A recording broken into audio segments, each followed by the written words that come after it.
Kaji kelimah tiga le, kelimah. Mak malu. Bagus lagi. Kaji kelimah si mak untuk dia.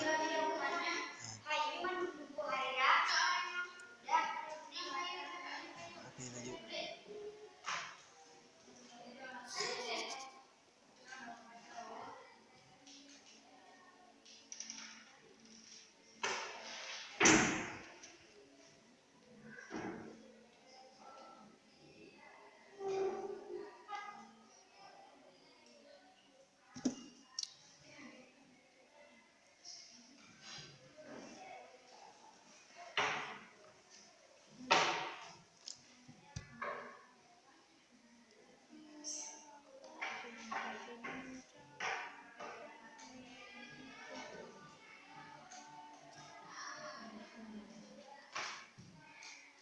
Dah, malam. Kalau Pak. Dah nak habis. Pakai tidurnya. Mana pun itu. Boleh je kelimah. Habis.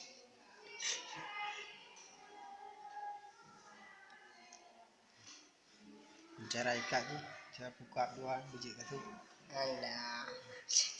Cara pelajaran.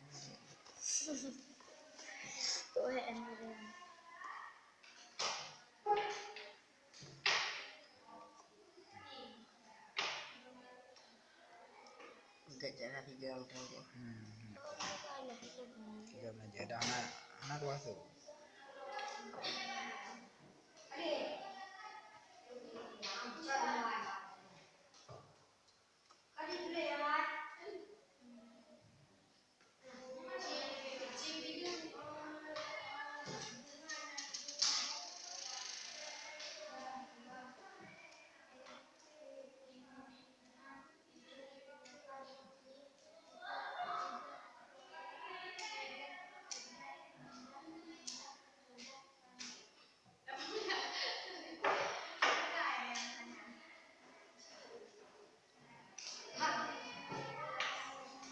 Ada Pak.